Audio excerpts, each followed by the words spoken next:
Fala pessoal, beleza? Gritando aqui nesse início de vídeo para chamar sua atenção para a nossa videoaula. Hoje nós vamos falar sobre o tema função do cosseno, o arco trigonométrico cosseno. Onde a gente vai pegar desde a função pura y igual a cosseno de x e vamos até a função geral, que é f de x igual a mais b cosseno de cx mais d. Lembrando que nesse trabalho o nosso grupo fez uma parceria com outro grupo e nessa parceria o nosso grupo vai falar sobre as fórmulas e vai explicar as fórmulas e o outro grupo vai apresentar exercício para vocês e explicar esses exercícios. Então, o nosso grupo é formado pela voz que vos fala Matheus Teodósio, Matheus Viana, Mariana Mota, Loren Capel, Enzo Ribeiro, Cristiano Gregory e o nosso editor Caio Dili, o Brabo. E no outro grupo, onde vão fazer os exercícios, estão a Emily, a Giovana, a Júlia, a Hillary, a Samara, a Ana Clara e o Samuel. Bom, o mais importante desse trabalho é a gente passar aí esse conhecimento para vocês e tentar apresentar uma nova forma de aprender matemática. Uma forma mais descontraída, mais cômica, que não seja aquela coisa tão chata. A gente quer mostrar para vocês que a matemática não é chata. A matemática pode ser uma matéria complicada, mas dá para fazer ela ser uma matéria muito boa e prazerosa. Bom, e pra gente, né, que tá fazendo esse trabalho, mais importante é a gente aprender uma nova matéria que a gente não sabia e também ganhar ponto, né, galera? Porque ganhar ponto é muito importante. Faz a gente passar de ano e só felicidade. Eu espero que vocês gostem aí desse nosso trabalho. Foi feito com muito carinho aí para vocês. Espero que vocês consigam aprender o que a gente quis transmitir para vocês aí. Vamos para a videoaula. Então, o círculo trigonométrico é uma representação gráfica que auxilia no cálculo das razões trigonométricas, que são seno, cosseno, tangente, cossecante, cotangente e secante. De acordo com a simetria do círculo trigonométrico, o eixo vertical corresponde ao seno, ou seja, o eixo y é o seno, e o eixo horizontal, que é o eixo x, é o cosseno. E eu vou me atentar mais ao cosseno no momento, então o nosso foco é o eixo horizontal. Nós temos os ângulos notáveis e esses ângulos são os ângulos 30, 45 e 60, que são os mais conhecidos. Como as razões trigonométricas mais importantes são seno, cosseno e tangente, e eu vou me atentar ao cosseno, o cosseno de 30 é raiz de 3 sobre 2, o cosseno de 45 é raiz de 2 sobre 2 e o cosseno de 60 é meio. A medida de um arco no círculo trigonométrico pode ser dada em graus ou em radianos. Por exemplo, o ângulo de 30 graus equivale a pi rad, ou seja, radiano sobre 6. Por falar em pi rad, pi rad sobre 6.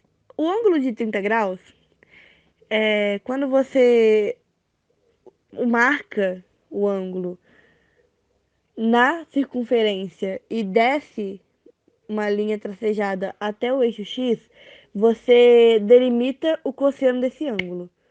Ou seja, o cosseno de 30 é delimitado assim. Você tem uma linha que sai da origem dos eixos até a circunferência, ou seja, um raio.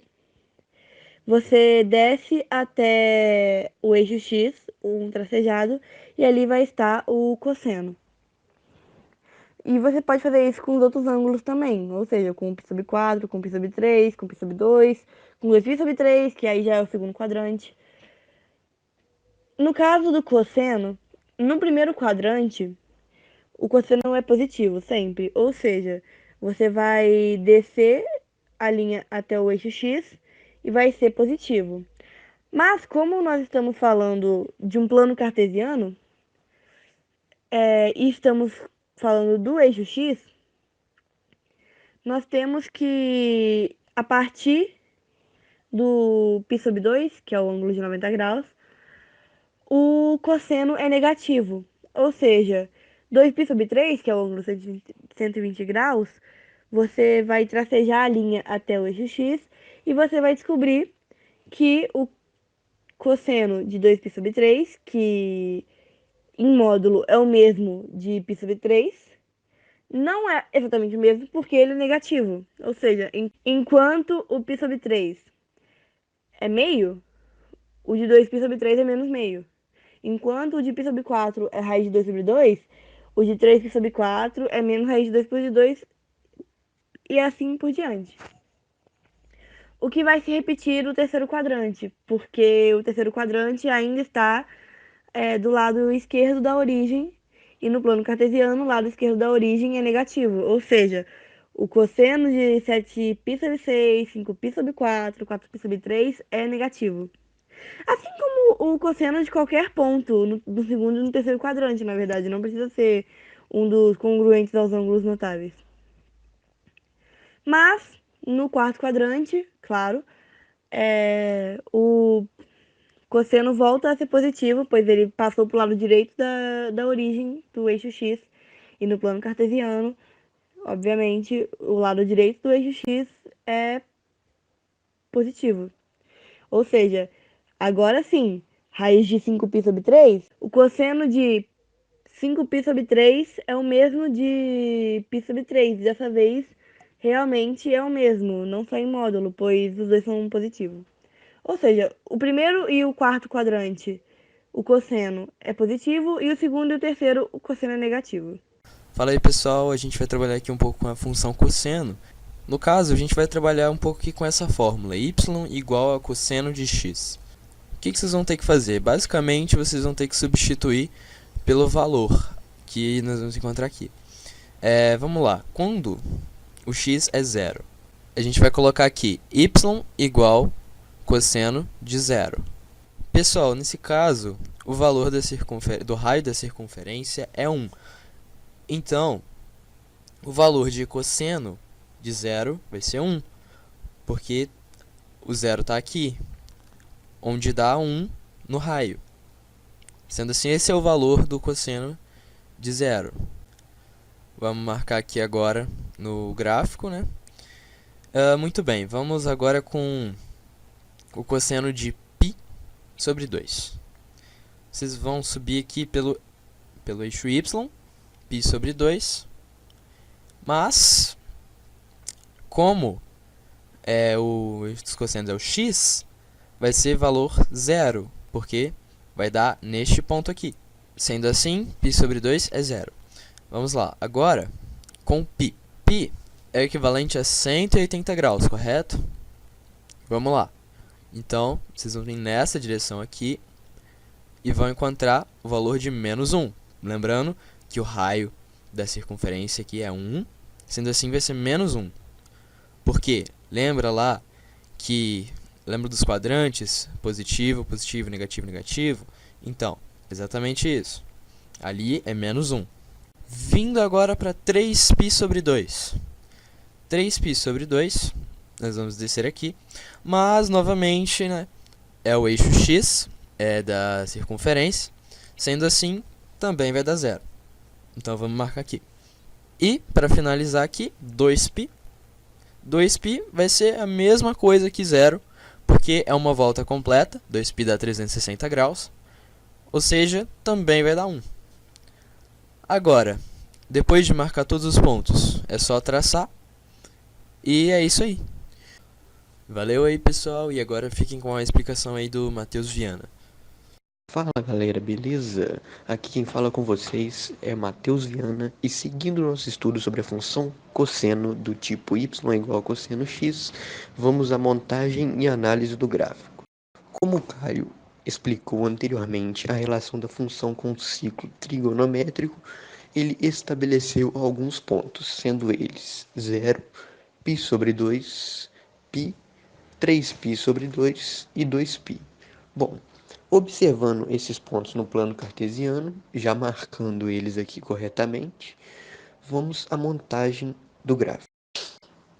Ligando os pontos, se é possível perceber que o gráfico da função cosseno do tipo y igual a cosseno x é dado por uma cobrinha, né? Uma espécie de cobrinha. Bom, esse formato de gráfico vai ser igual para quaisquer outra equação do tipo função cosseno, mas, né, obviamente aqui estamos trabalhando com a versão mais simples dessa equação, y igual a cosseno x. Já montado o gráfico, vamos fazer algumas análises em relação a ele. Primeiramente, qual o domínio da minha função? Y igual a cosseno x. Bom, o domínio de uma função é dado por todos os valores que x assume que vai possuir valores respectivos em y. Ou seja, eu tenho um valor de x qualquer, esse valor de x tem um respectivo valor em y, então logo ele vai fazer parte do meu domínio. Bom, como nós sabemos, a função y é igual a cosseno x, ela está estritamente ligada ao ciclo trigonométrico, né? Como o Caio falou anteriormente, analisando esse ciclo. O ciclo trigonométrico, ele é infinito, ou seja, você pode realizar nele inúmeras voltas, tanto no sentido horário quanto no sentido anti-horário. Se eu tenho a função y é igual a cosseno x, x é um valor que eu vou ter que determinar o cosseno, né? Por exemplo, se eu atuo como sendo x π sobre 2, o y vai ser o cosseno de π sobre 2. Como o ciclo trigonométrico é infinito, é formado por inúmeras voltas, x pode assumir qualquer valor. Eu posso ter cosseno, por exemplo, do ângulo de 1230 graus, ou do menos 340, é infinito, então absorve todos os valores reais. Logo, o domínio da minha função seria todos os reais. Analisando agora o contradomínio, ou seja, o conjunto imagem, ou seja, todos os valores que y possui, tendo um correspondente respectivo em x.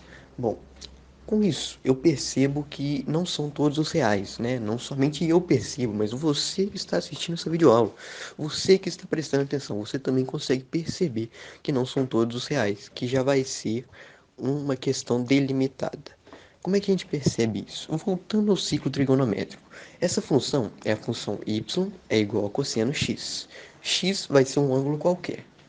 Bom, o valor máximo que o cosseno de algum ângulo pode possuir é um cosseno de zero, cosseno de 360, cosseno de 720 e outras variações de acordo com as voltas que eu realizo no meu ciclo trigonométrico. Ao passo que o menor valor do cosseno é menos 1, que seria, por exemplo, o cosseno de 180, o cosseno de 540 e assim vai, seguindo as voltas e parando no mesmo ponto, porque o ciclo trigonométrico, né, é formado por várias voltas. Ele é infinito. Portanto, o contradomínio da minha função y é igual a cosseno x é dado por um intervalo fechado de menos 1 até 1. Analisando agora o período da minha função y é igual a cosseno x. Por que você fica toda hora repetindo y é igual a cosseno x? Você tem problema? Não, não é isso. É para você frisar na sua cabeça que a gente está falando de uma função base, uma função específica. Y é igual a cosseno x. Mas que, né, de maneira geral, é uma função cosseno. Então você está aprendendo a função cosseno também de maneira geral. Mas a gente vai dar uma aprofundada à medida que a videoaula está caminhando. Indo de fato, então, para o período da minha função. O que seria o período? O período é um intervalo entre a minha função, o meu gráfico da função, acabar e se repetir novamente. Mas como assim? Bom, a gente percebeu que esse gráfico é uma cobrinha, ó, vai subindo e descendo. Show! Observando os pontos, né, aqui escolhidos por mim, né, que na verdade eu plagiei, né, do Caio, né, na explicação dele anterior, né, para ter uma relação, né, obviamente.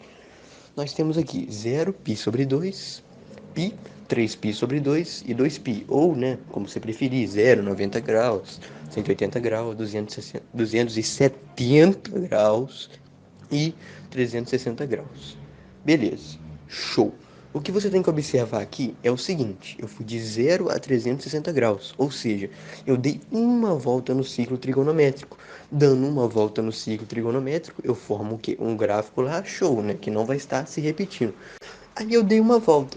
Eu quero continuar estabelecendo pontos no meu gráfico. Eu vou estar o quê? Refazendo essa volta. Ou seja, eu vou estar repetindo o mesmo desenho que eu tenho aqui em mãos, né? Na verdade, aqui nesse quadro aqui que você está vendo pela tela do seu celular, do seu PC, não sei. Beleza. Mas então eu dou uma volta, né? Eu dei uma volta, foi um intervalo que eu peguei, montei um gráfico e agora se eu vou determinar novos pontos, eu vou dar outra volta. Se eu vou dar outra volta, a função, o desenho, o gráfico, ele vai se repetir. E é justamente isso que o período trabalha. O intervalo para minha função acabar, começar de novo, acabar, começar de novo, sempre repetindo o mesmo desenho. E o intervalo, como nesse caso é de uma volta, é basicamente 2π. Né? Ou seja, o período da minha função y igual a cosseno x é de 2π. Para terminar então a análise do nosso gráfico, mentira, né? Terminar não, estamos indo para o fim. Penúltimo item. a gente vai trabalhar com a paridade da função.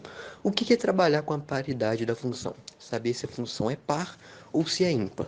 Nesse caso, nós temos uma função par. Mas, pô, como é que você sabe que essa função é par? Vem comigo aqui, vem comigo aqui. Se eu tenho aqui no ciclo trigonométrico, eu determino lá, por exemplo, um ângulo tal, por exemplo, um ângulo alfa. Se eu traço o cosseno dele, ele vai ter uma medida tal, né? A medida do cosseno alfa. Se eu pego um ângulo menos alfa, o que é pegar um ângulo menos alfa? É andar a mesma distância, alfa, no sentido contrário, né? Ou seja, como se eu estivesse andando no sentido contrário do meu ciclo trigonométrico. Com isso, né, eu tenho lá o ponto menos alfa, show, e eu quero determinar a medida do cosseno de menos alfa. Eu percebo que o cosseno de menos alfa, ele tem a mesma medida do cosseno de alfa, ou seja, eu tenho uma função par, visto que o cosseno de alfa e o cosseno de menos alfa, ou seja, do ângulo positivo ou negativo, é a mesma medida. Isso que a gente chama de uma função do tipo par, quando a parte negativa e positiva tem o mesmo valor. Beleza, show, é isso aí. Agora, sem mais mentiras, finalizando de vez, você, quando estudou a função seno, né, se você não estudou, estude, nós temos essa videoaula que foi dada por outra equipe, né, de alunos. Você percebeu que o gráfico dessa função seno também é uma cobrinha e que ele recebe o nome de senoide. Vamos analisar agora o nome do gráfico da função cosseno. Você, como uma pessoa muito esperta, deve ter chegado aí deduzido. Pô, se o gráfico da função seno é senoide, o da cosseno é cossenoide. Não, não é cossenoide. É senoide também. Porque assim como o gráfico da função seno, ele também é uma cobrinha. A única diferença do gráfico da função seno para cosseno é um deslocamento. Né? Um gráfico vai estar mais deslocado para um lado, enquanto o outro vai estar mais deslocado para o outro. E o deslocamento diferente entre elas, né, é dado pelo período dessa função, ou seja, tem uma diferença de 2π. Por isso que você vê que esses gráficos não são iguais, embora parecidos. Mas o que faz um gráfico ser senoide é justamente essa cobrinha aí que você está vendo. Portanto, o gráfico da função cosseno também é senoide. Bom, galerinha, terminamos aqui então a função pura, função do tipo y igual a cosseno x, porém a videoaula ainda não acabou. Segue-se agora novas informações, novos conhecimentos sobre a função cosseno.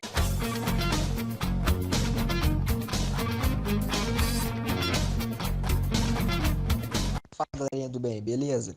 Então, é o seguinte, a voz que vos fala nesse exato momento é de Enzo Ribeiro e vou falar a respeito sobre a função geral, dando continuidade aos nossos estudos de função cosseno.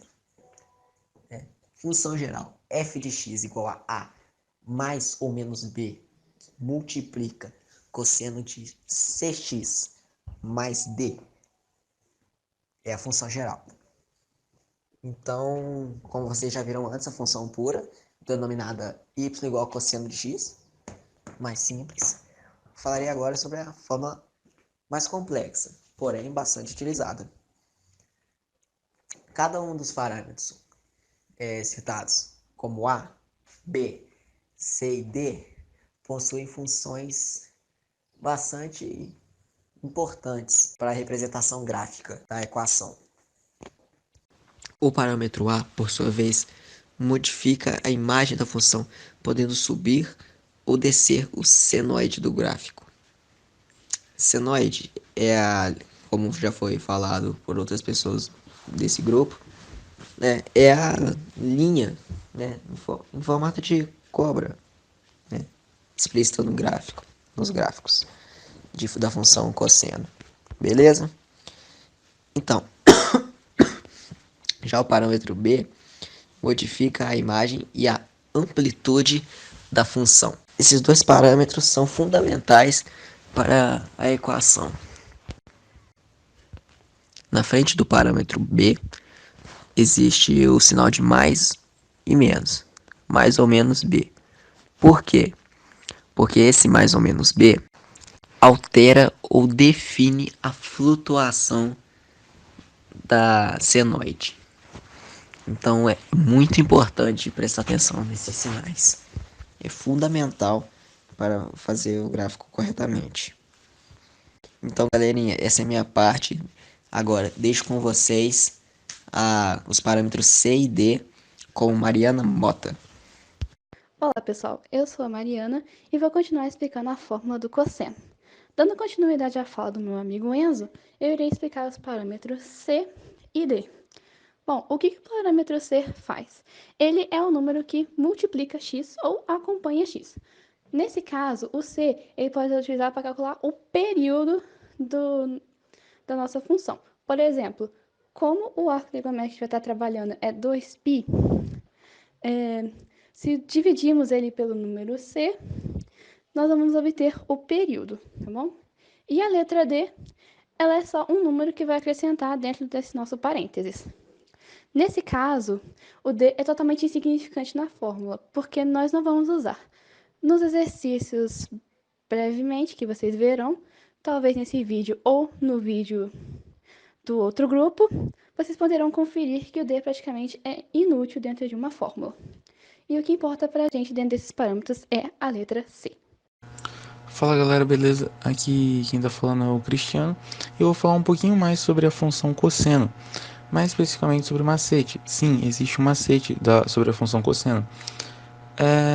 Nem sempre vai aparecer para você uma função tão bonitinha quanto a função pura, que é y igual a cosseno de x. Às vezes pode aparecer uma função mais complicada, como f de x igual a 2 menos 3 vezes cosseno de 2x mais π. E se você for utilizar a função pura, você vai ficar bem enrolado nesse tipo de questão. Então, vamos lá para o macete. O macete, a fórmula do macete é basicamente y igual a mais b vezes cosseno de cx mais d. Sendo o A o número que soma, o número do lado de fora que soma B mais B vezes cosseno de Cx mais D. B, o valor que multiplica o cosseno. C, o valor que multiplica o x. E D, o valor que está somando com x. Bem, o y e o x serão constantes, ou seja, não vai colocar nenhum valor ali. Vai ser y e x. A, B, C e D serão números, ou seja, valores, então vai ficar com uma aparência mais bonita. Quanto ao domínio, o domínio será sempre o conjunto dos números reais. E a imagem você calcula subtraindo A do B e somando o A do B, calculando assim o valor mínimo e o valor máximo. Então você faz A menos B e calcula o valor mínimo, e A mais B calcula o valor máximo. Mas há um porém, nem sempre esse macete da imagem vai funcionar. Às vezes o exercício pode vir com algum valor negativo no B, e então o maior valor vai ficar na frente, e a imagem quando você vai representar ela, você coloca do menor para o maior, ou seja, você coloca em ordem crescente. Caso isso aconteça, é basicamente você inverter. Por exemplo, se ficasse 5 e 1 e menos 1, você basicamente inverteria, colocando menos 1 e 5.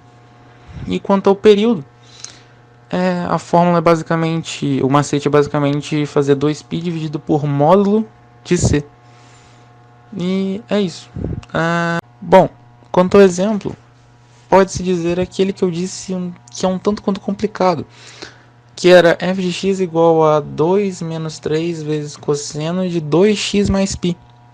Bom, vamos começar pelas letras. Quanto às letras, eu tenho o A, que é o número de fora, que está somando. No caso, é o 2. Ao B, que é o número que está multiplicando o cosseno, que no caso é o menos 3. O C, que é o número que está multiplicando o x, que no caso é o 2.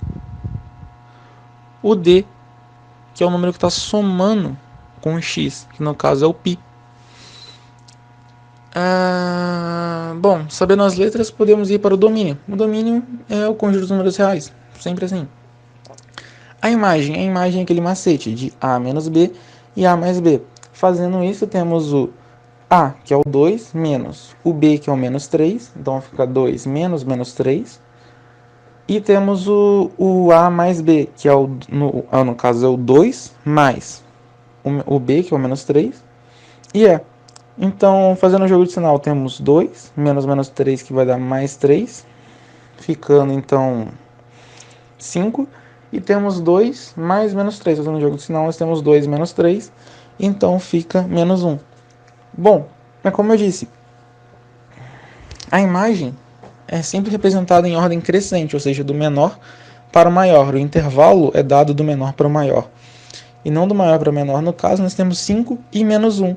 Então, é basicamente você inverter esses valores. Então, em vez de ficar 5 e menos 1, você coloca menos 1 e 5. É bem tranquilo.